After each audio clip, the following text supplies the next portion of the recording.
इस समय तक ओमिक्रॉन के भारत में 23 मामले आ चुके हैं और पूरी दुनिया में यह अब तक 38 से ज्यादा देशों में फैल चुका है। भारत में ओमिक्रॉन पर ताजा अपडेट आपके लिए आज ये है कि अब भारत में इससे संक्रमित लोगों की संख्या धीरे धीरे बढ़ रही है और इस समय 23 केसेस इस समय तक आ चुके हैं, 23 केसेस। कुछ देर पहले ही 2 नए मामले मुंबई में रिकॉर्ड किए गए हैं और महाराष्ट्र में अब ओमिक्रॉन से संक्रमित लोगों की संख्या कुल मिलाकर 10 हो गई है। इसके अलावा भारत के किस राज्य में ओमिक्रॉन के कितने मरीज मिले हैं वो इस समय आप अपने देश के नक्शे पर देख सकते हैं, जिससे आपको एक अच्छा आइडिया लग जाएगा कि धीरे धीरे कैसे ओमिक्रॉन अब भारत में फैल रहा है और कई राज्यों को अब ये कवर कर रहा है। और अगर आप इन राज्यों में रहते हैं या जाने के बारे में सोच रहे हैं तो आपको ज्यादा सावधानी बरतने की जरूरत है। डरने की जरूरत नहीं है, लेकिन सावधानी जरूरी है।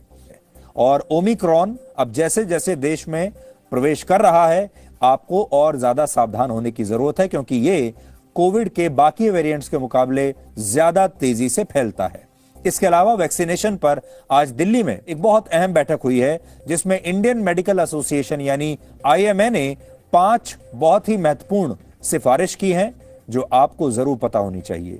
पहली सिफारिश यह है कि बच्चों का वैक्सीनेशन अब जल्द शुरू किया जाए भारत में। दूसरी सिफारिश है ज़ाइकोवी-डी वैक्सीन 18 साल से ज्यादा उम्र के लोगों को भी देनी शुरू की जाए। यह भारत की पहली नीडल फ्री वैक्सीन है जिसमें सुई की जगह एक इंजेक्टर का इस्तेमाल होता है। तो यह एक नई टेक्निक है, नई दवाई है जिसका बहुत जल्द भारत में इस्तेमाल शुरू हो जाएगा। तीसरी बात यह है कि स्वास्थ्य कर्मियों को अब बूस्टर डोज देने का समय आ गया है। सबसे पहले बूस्टर डोज स्वास्थ्य कर्मियों को दी जाएगी। आपको याद होगा पिछली बार जब कोविड-19 फैला था भारत में, जब फर्स्ट वेव आई थी, तो भी सबसे पहले जो ये वैक्सीन थी ये स्वास्थ्य कर्मियों को दी गई थी। चौथी बात यह है कि यात्राओं पर अभी फिलहाल रोक ना लगाई जाए। और पांचवी बात, भीड़ भाड़ वाले आयोजन रोक दिए जाएं ताकि नए वेरिएंट के फैलने की रफ्तार कम की जा सके। तो ये 5 बड़ी सिफारिशें हैं और इन सिफारिशों को पढ़कर समझकर आप भी अपने जीवन में ढाल सकते हैं। इस बीच IIT कानपुर की एक नई स्टडी आई है और उसके मुताबिक ओमिक्रॉन भारत में तीसरी लहर की वजह बन सकता है और यह लहर अगले साल जनवरी से फरवरी के बीच आ सकती है।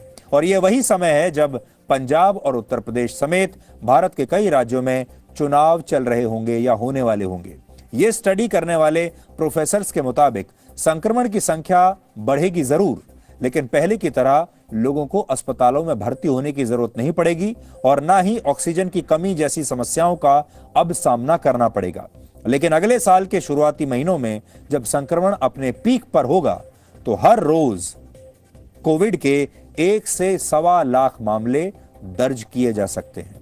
ये तीसरी वेव में होगा। इस स्टडी का सार यह है कि तीसरी लहर आ सकती है, इसकी काफी संभावना है, लेकिन इसका प्रभाव दूसरी लहर की तरह तबाही लाने वाला नहीं होगा। और अगर हल्के लॉकडाउन और नाइट कर्फ्यू लगाए जाएं और भीड़ भाड़ वाले आयोजनों पर पाबंदी लगा दी जाए तो ओमिक्रॉन को बढ़ने से रोका जा सकता है।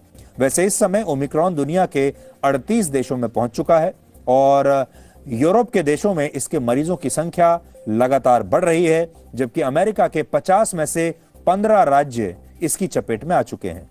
लेकिन अच्छी बात यह है कि अभी तक इस वेरिएंट की वजह से पूरी दुनिया में एक भी मौत रिकॉर्ड नहीं की गई है। विदेशों से आने वाले यात्रियों की सख्ती से अब जांच हो रही है, जिस वजह से एयरपोर्ट्स पर लोगों की लंबी लंबी लाइनें अब देखने को मिल रही हैं। दिल्ली और मुंबई के एयरपोर्ट्स का क्या हाल है ये आज आपको हमारी ग्राउंड रिपोर्ट देखकर समझ में आ जाएगा। इसलिए अगर आप भी यात्रा करने वाले हैं, खासतौर पर हवाई यात्रा करने वाले हैं, तो पहले हमारी ये ग्राउंड रिपोर्ट देख लीजिए। दिल्ली में ओमिक्रॉन की दस्तक के बाद एयरपोर्ट पर कैसी तैयारी है, इसे आप इन तस्वीरों के जरिए देख सकते हैं। ये दिल्ली का इंटरनेशनल एयरपोर्ट है, जहां विदेश से आने वाले यात्रियों का कोविड टेस्ट किया जा रहा है। इनमें से कई लोग ऐसे हैं जो RT-PCR टेस्ट करा रहे हैं। दावा है कि एयरपोर्ट पर 2 घंटे से कम समय में RT-PCR रिपोर्ट दी जा रही है, लेकिन इसके लिए 3500 रुपए खर्च करने पड़ते हैं। रानी तू मैं राजा, रानी तू मैं राजा,